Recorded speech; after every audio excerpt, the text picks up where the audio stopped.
Well, the Avengers failed to defeat Thanos. Maybe Deadpool might have a better shot at it? Maybe?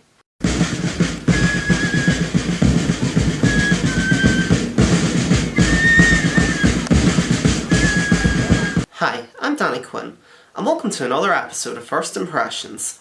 On today's episode, everybody's favourite Merc with a mouth is back in Deadpool 2. The film sees Wade Wilson, aka Deadpool, played once again by Ryan Reynolds, going up against a powerful super soldier from the future, Cable, played by Josh Brolin, who's trying to track down and kill the short-tempered young mutant, Russell, played by Julian Dennison. So he puts together a special team of mutants known as X-Force in order to protect the young boy and save the day. That's all I'm going to say about the plot of this movie, because the marketing for this movie has been very vague. Not that I'm complaining by any means, but it does mean that my review might end up being quite short. I may have to do a spoiler-filled video somewhere down the line. I might kind of bungle it and Infinity War into one video and talk about them both. I'm not sure how I'm going to do it or if I'm going to do it, but do keep an eye out on Twitter, on Facebook, on social media for any updates on that. Okay, now that that's out of the way, let's talk about Deadpool 2. Now, I remember jumping on board with Deadpool around about the time the first movie came out, and like most people, I was pretty much blown away by it. I didn't think it was the second coming of comic book movies or anything, but I did find it a very enjoyable and entertaining and funny and delightfully self-aware piss take on the superhero genre. And I did rewatch the movie again as this new one was coming out, and I still think it holds up quite well, especially with Ryan Reynolds in the lead role, and it really made up for the rather woeful use of his character in X-Men Origins Wolverine. So having liked the first movie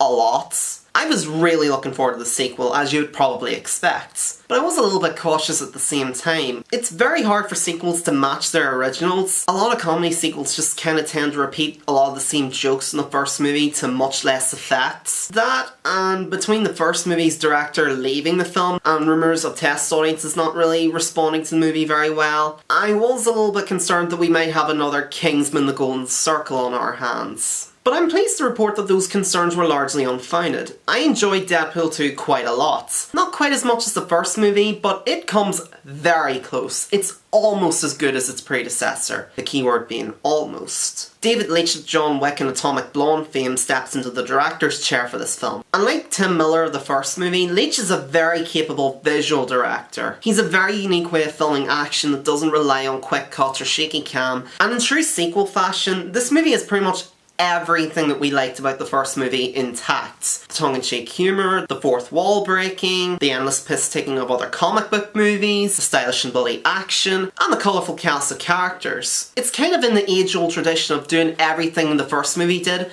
but on a much bigger scale. And make no mistake, this movie is on a much bigger scale than the first movie. The action's much more bombastic, there's a lot more characters, a lot more story going on, and there is a lot more going on in general. But at the same time, the movie doesn't lose track of another crucial ingredient that the first movie had, and that's its heart. And we really saw that in the first movie with the relationship between Wade and Marina Baccarin's Vanessa. That sincerity really undercut and shone through all of the snide humour and the sarcasm and the potential smarminess of that film. But the sequel does do something with that relationship that I'm really not too fond of. I don't particularly like how the movie starts off with that relationship. It's an aspect of the movie that I had mixed feelings on, but unfortunately I can't really go into too much detail about it because it is kind of going into spoiler territory, so I might elaborate a wee bit more in that upcoming spoiler video if I ever get it made. Although I will say, I wish that relationship had a lot more screen time and a bit more focus, as opposed to just being a cheap plot device to get the story moving. Fortunately, the film does make up for that to a certain extent, especially with how Deadpool is developed as a character throughout this film. He's still the wisecracking Merc with a mouth that we all know and love, but in the sequel we see that he's somebody who has the potential to be a hero. He's not inherently a terrible person, but he's often hampered by his own recklessness, and there's a lot of time spent on showing Deadpool at his lowest point, which does show that beneath his near invincibility, there is a vulnerability to the character. But at the same time, I can see a lot of people find this part of the film to be a bit out of place, because there's not a lot of jokes going on and everything in this part of the film is played largely straight, which I think might catch a lot of people off guard. And just like the first movie, Ryan Reynolds absolutely excels in the role of Deadpool. I know it's kind of cliched at this point to say that a certain actor was born to play a particular role, like how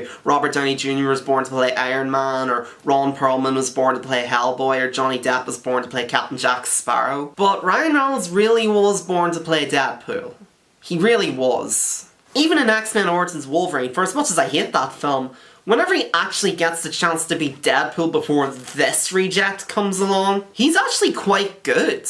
He really knocked it out of the park in the first movie, and he also does a great job here too. He has the personality and attitude and mannerisms down to a T, and you can tell that he really enjoys playing the parts. And he also has a great cast to work off of. Josh Brolin already impressed in the role of Thanos in Infinity War, and he also makes for an excellent Cable. I don't think he's quite as good as Thanos, but he comes pretty damn close. His gruff, overly serious and brooding demeanour serves as a great foil for Deadpool. He's basically a walking parody of your typical brooding, revenge-driven anti-hero. In many respects, he's not that different from Deadpool in a way, because they're both people who are driven by vengeance. And the rest of the cast are all great too. Julian Dennison is very entertaining as Russell, the young kid with literally one hell of a fiery temper. And I also really enjoyed Zazie Beetz as Domino. I thought she had some really great scenes, especially whenever she's able to use her luck-based powers. There's some really fun moments to be had when that happens. And the recurring characters from the first movie are mostly used quite well, especially the likes of Colossus and Negasonic. They both work off against Deadpool very well again. Even if they do take a major backseat to everything else for much of the running time, they don't really show up until the last 30 minutes of the film. And there's also some pretty entertaining guest appearances, including a particularly surprising cameo appearance that I will not spoil. I don't have too many problems with this film, aside from that certain aspect that I vaguely hinted at earlier, but admittedly I did find the film's pacing to be a little bit sluggish at points. Especially towards the end of the film, it occasionally feels like it meanders a little bit at points, and some of its jokes go a little bit too far. There's one joke towards the end that especially feels like it's dragged out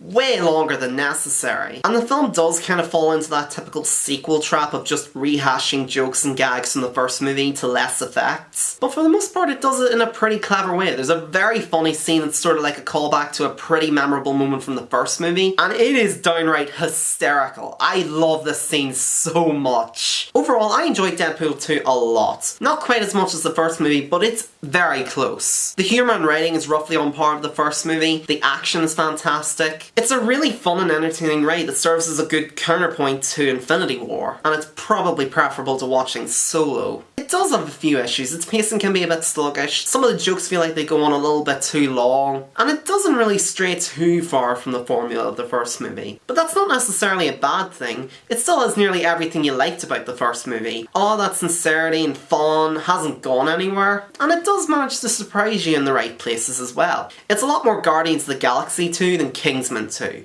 I'm gonna give Deadpool 2 an 8 out of 10. If you enjoyed the first movie, I think you're gonna have a blast with the sequel. It's a very fun movie, even if it doesn't quite match the original, but it comes close. If Deadpool was an A, this is definitely a solid B+.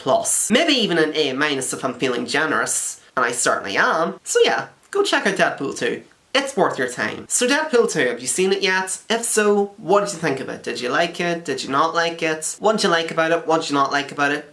Let me know down in the comments below. Thank you for watching, I hope you enjoyed this video. I'll be back soon with more reviews, but in the meantime, feel free to like the video, leave a comment, and maybe even subscribe to my channel while you're at it. If there's anything I can do to improve my presentation, do let me know. I'm always happy to hear feedback as long as it's somewhat constructive. And if you want to follow me on social media like Facebook, Twitter and Instagram, or you want to support me on Patreon, or you want to contact me via email, links below down in the description. And until next time, I'm Danny Quinn, and I hope you have a pleasant evening.